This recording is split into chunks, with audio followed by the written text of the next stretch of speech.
Hallo, Katharina, worum geht's denn heute? Ja, lieber Tobi, deine Herausforderung ist es heute, einkaufen zu gehen. Es handelt sich aber hierbei nicht um einen gewöhnlichen Einkauf. Mit einem Budget von nur 15 € sollst du, lieber Tobi, ein Abendessen für eine vierköpfige Familie besorgen. Das heißt, dir stehen wirklich nur 15 € zur Verfügung.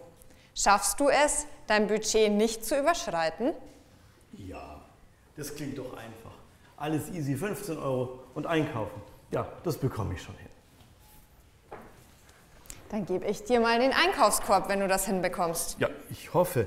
Mal gucken. Ich habe nur 15 €, aber es ist ja genug, glaube ich, von allem da. Hunger habe ich auch.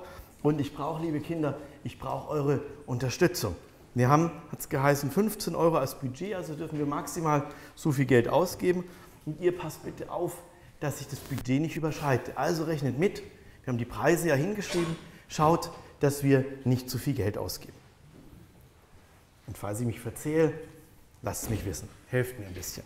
Also, mal gucken. Ich hätte gerne... Ja. So, genau. Ich hätte gerne... ja doch, Mozzarella wäre doch gut. Und zwar zusammen mit Hähnchenbrust und das Ganze überbacken, Sahne. Ja, ich glaube, ich mag Hähnchenbrust, Tomate, Mozzarella. Und ich hoffe, ja, mein Budget wird auslangen. Mal schauen, was wir alles haben oder brauchen. Mein Rezept habe ich, glaube ich, auch noch irgendwo.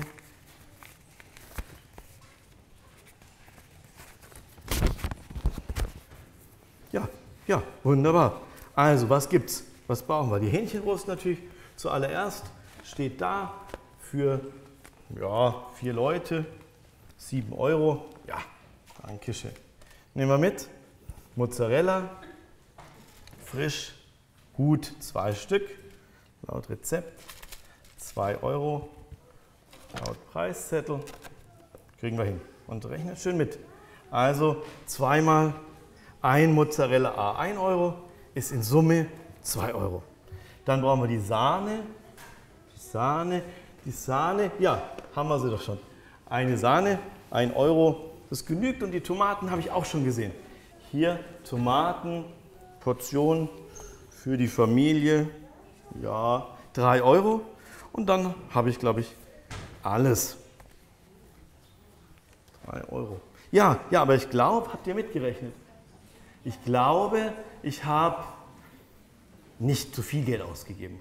Jetzt dürft ihr mal alle auf 1, 2, 3 gleichzeitig sagen, wie viel es ist und dann schauen wir mal, ob die Mehrheit richtig gerechnet hat. Also wie viel Euro habe ich ausgegeben? 13.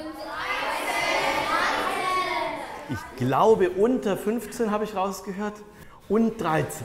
Beides ist richtig und von daher haben wir auf jeden Fall nicht zu viel ausgegeben.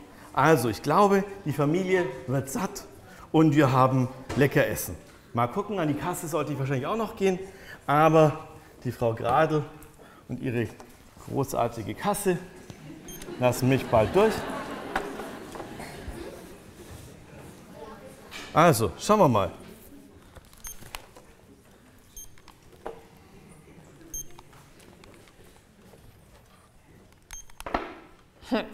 Na dann, schau doch mal, was die Kasse zu deinem Einkauf sagt. 13 €. Kinder, Frau Gradl, Katharina, ich glaube, da stimmt was nicht. Ich glaube, irgendjemand hat sich verrechnet. Die 13 € waren richtig. Wo kommen denn jetzt die 16,57 € her? Und warum ist alles so teuer geworden? Ich weiß es nicht.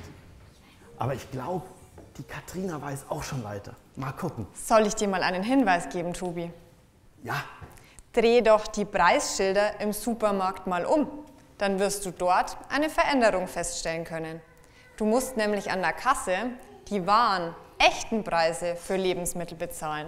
Das sind die Preise, die du dann auf den umgedrehten Schildern siehst. Umgedrehte Schilder? Zweites Preisschild. Mal schauen. Mozzarella, 2 €. Tatsächlich, da hinten 2,42 €, aber das ist ja mehr. Das mag ich gar nicht. Hähnchenbrust, 7 € habe ich ausgeben wollen. Frau Gradl, liebe Katharina, das kostet ja fast, Katharina, 7,67 €. Fast 10 Euro. Was ist denn da los? Ich glaube, die Kinder wissen es besser als ich. Aber ich habe hier noch ein paar Fragen zu beantworten. Die Sahne auch. Und hinten auch die Tomaten scheinen teurer zu werden. Ja, aber warum ist denn jetzt plötzlich alles so teuer? Deutlichere Preise. Und natürlich dann langen meine 15 Euro nicht, wenn alles mehr kostet. Aber was ist denn da los? Bei manchen Produkten waren aber die Unterschiede ziemlich hoch, gell? Hier, da drüben, insbesondere da vorne, deutlich mehr, fast 10 Euro. Aber woran kann das liegen? Habt ihr eine Idee? Hast du eine Idee? Woran liegt es, dass die Preise anders sind? Ich glaube, ihr habt schon so eine Ahnung. Viele von euch haben mitgedacht und wissen vielleicht, was diese Warenpreise bedeuten. Mal gucken, ihr seid ganz schön viele, ob wir das ein bisschen technisch gelöst bekommen. Wir haben eine Umfrage mitgebracht und da können wir sehen, ob ihr richtig liegt. Mal gucken, ein QR-Code kann eingescannt werden von Digital Natives, also von euch Kindern. Schaut mal, ob ihr dieses Ding da einscannen könnt. Stimmt ab, ihr habt Antwortmöglichkeiten und lasst uns doch einfach wissen, ob ihr richtige Meinungen, Vorstellungen habt, was jetzt mit dem Begriff wahre Lebensmittel gemeint sein könnte.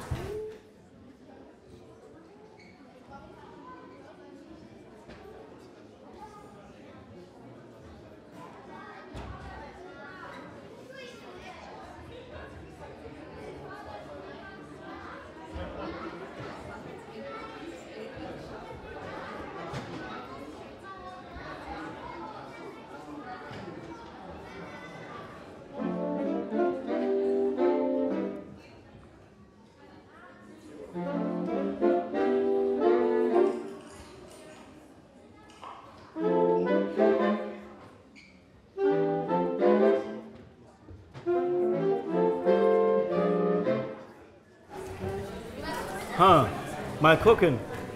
Vielleicht braucht ihr noch, vielleicht brauchen wir noch. Die Abstimmung läuft. Also, was ist los? Was ist mit den wahren Preisen? Was hat es damit auf sich? Warum muss ich jetzt plötzlich so viel mehr bezahlen? Woran liegt es?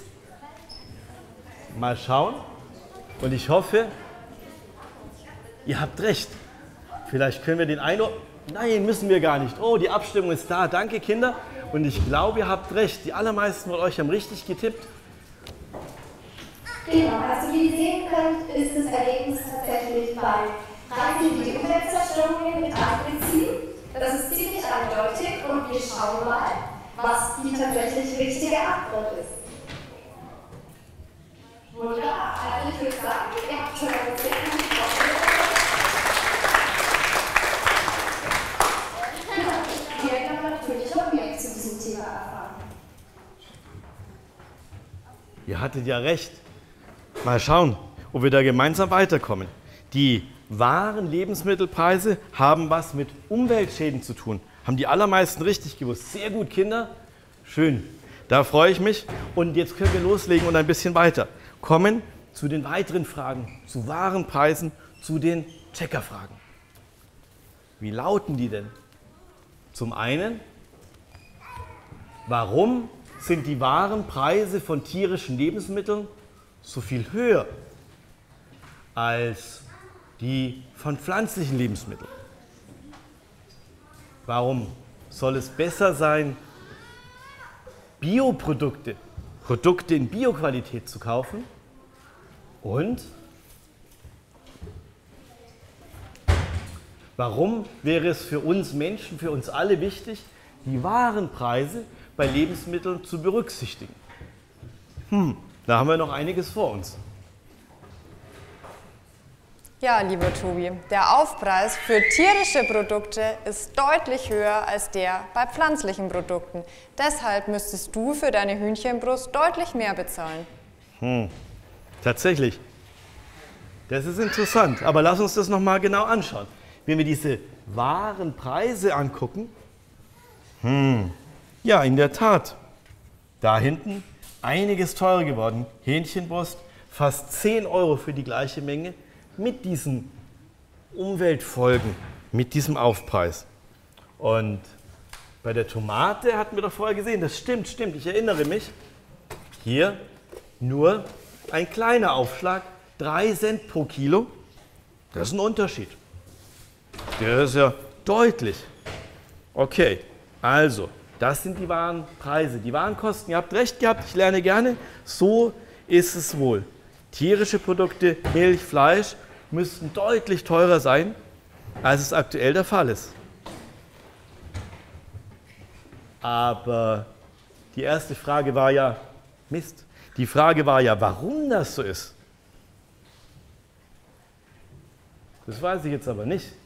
Vielleicht einige von euch, aber vielleicht kann mir auch die Katrina helfen. Hast du einen kleinen Tipp? Ich dachte schon, du fragst nie. Ja, Hier habe ich einen Tipp für dich. Video Start. Hallo Kinder, hi Tobi. Ja, warum sind unsere Lebensmittel normalerweise so billig? Weil wir einen großen Teil der Kosten gar nicht erst bezahlen, sondern spätere Generationen und die Umwelt. Wasserverschmutzung, Regenwaldabholzung, all das sind Kosten, die sind im Preis gar nicht erst enthalten. Deswegen wird es hier klar gezeigt an den höheren Preisen der Produkte. Die stehen nämlich für die Umweltkosten. Umweltkosten, weil sie die Umwelt etwas kosten. Wichtige Sachen wie Trinkwasser, gesunde Böden, gesundes Klima, das betrifft uns ja alle, weil wir alle gesund alt werden möchten. Und jetzt stellt euch mal vor als Beispiel eine Tomate im Vergleich zu einem Stück Fleisch. Wie viel weniger so eine Tomate trinkt, wie viel weniger Platz die braucht als so eine Kuh. Und deswegen sind hier auch pflanzliche Lebensmittel billiger als tierische, weil wir ja in so eine Kuh viel mehr reinstecken müssen, damit wir die essen können, als in so eine Tomate. Dazu kommt natürlich auch noch das Tierwohl. Und zwar wollen wir ja alle, dass es der Kuh gut geht. Und dafür muss die artgerecht gehalten werden. Artgerechte Haltung heißt genug Platz auf der Weide, frisches Futter und umgeben von ihren Freunden und Familie. Das ist aber sehr, sehr teuer für den Produzenten und weil viele das nicht bezahlen wollen oder nicht bezahlen können, müssen dort Abstriche gemacht werden. Mit Geld kann man richtig viel besser machen. Und deswegen wünsche ich dir noch viel Spaß und Erfolg bei deiner Challenge. Okay. Ach so. Ja, dann können wir ja die erste Frage schon beantworten. Wie war die nochmal? Warum die Warenpreise von tierischen Lebensmitteln so viel höher sind. Danke für das Video oder für die TikTok-Einblendung. Wie gesehen sind die Umweltschäden, die durch die Gewinnung tierischer Lebensmittel anfallen, deutlich größer als die Schäden beim Anbau von Obst und von Gemüse. Na ja, gut, jetzt macht Sinn, wenn wir so hohe Folgekosten haben bei der Hähnchenbrust, dann ist natürlich auch der Preis höher. Und dann genügt mein Budget nicht. Jetzt habe ich es verstanden. Die Umweltverschmutzung, Klimaschäden, Überdüngung, alles, was hier genannt wurde, führt dazu, dass wir sonst mehr bezahlen müssten. Obwohl wir es gar nicht tun. Genau so ist es, Tobi. Deswegen kommst du mit Gemüse und Obst deutlich günstiger weg als mit tierischen Produkten wie Fleisch, Fisch, Käse und Eier. Im Vergleich, überleg dir doch mal, wie viel Wasser eine Kuh im Laufe ihres Lebens trinkt. Ja, wahrscheinlich mehr als eine Tomate. Ja, genau. Und eine Tomate braucht auch deutlich weniger Fläche. Außerdem essen Kühe um die 50 Kilo Futter pro Tag. Das ist fast ein ganzer Mensch. Und das Futter braucht ja auch wieder Fläche und Wasser zum Wachsen. Naja, aber wenn die Aufpreise für die Tomate deutlich geringer sind als die Aufpreise für das Fleisch hier vorne, ja, aber dann wenn ich also auf die tierischen Produkte verzichte, dann könnte ich doch mehr Essen kaufen. Ja, das kannst Oder, du. ja, aber ich würde dann vielleicht auch noch Geld sparen und die Budgetrestriktion, also das, was ich an Geld zur Verfügung habe, würde nicht gerissen werden. Ganz genau. Und es bleibt sogar noch Geld übrig, um Produkte in Bio-Qualität zu kaufen. Ja, aber warum denn jetzt Bio? Was soll da denn bitte gut sein? Weil eine Bio-Banane ist doch genauso wie eine normale, wie sagt man, konventionelle Banane. Da ist doch kein Unterschied. Ich glaube, ich erkläre es dir anhand von dem Video. Ja, gern. Hi Tobi! Es gibt verschiedene Möglichkeiten, in der Landwirtschaft etwas herzustellen bzw. es anzubauen. 2 Formen davon sind die biologische und die konventionelle Landwirtschaft. Bei der konventionellen Landwirtschaft geht es darum, den meisten Ertrag für den geringstmöglichen Einsatz zu erwirtschaften. Deshalb konzentriert sich die konventionelle Landwirtschaft oft bloß auf eine einzige Pflanzenform oder eine einzige Tierform. Das kann im Extremfall zu Themen wie Massentierhaltung führen. Dazu braucht es große Anbauflächen und ganz viel, was am Ende rauskommt. Artenvielfalt, Boden und Wasser leiden unter der konventionellen Landwirtschaft. Bei der biologischen Landwirtschaft geht es allerdings darum, mit der Natur bzw. mit der Umwelt zu arbeiten und nicht gegen sie. Das Ziel sind vor allem gesunde Böden, Artenvielfalt und der Tierschutz.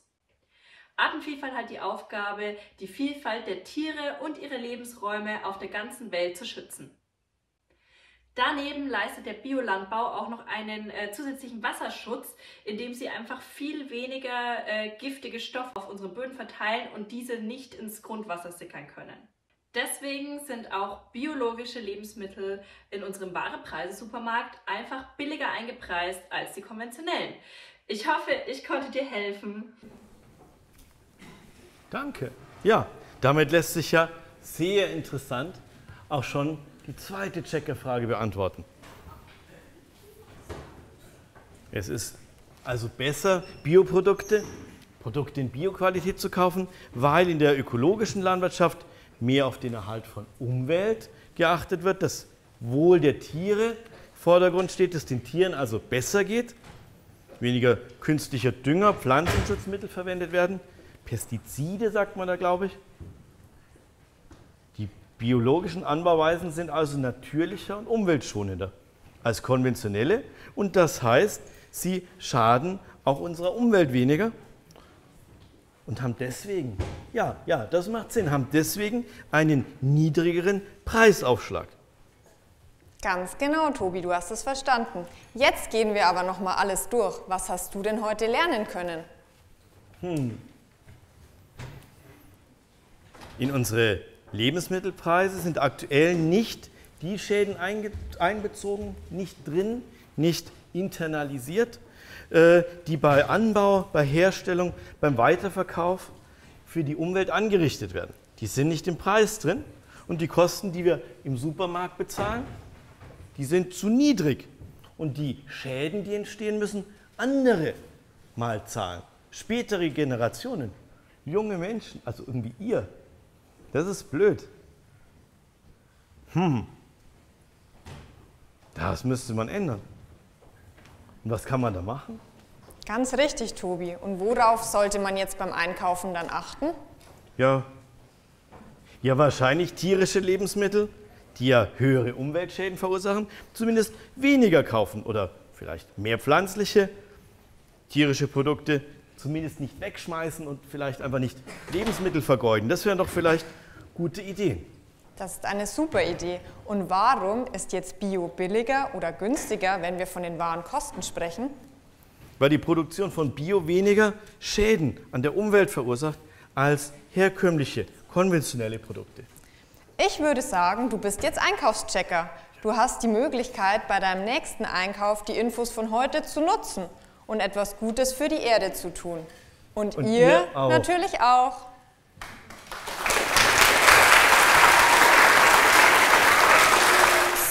Und jetzt seid ihr dran. Ihr seid nämlich jetzt die Einkaufschecker.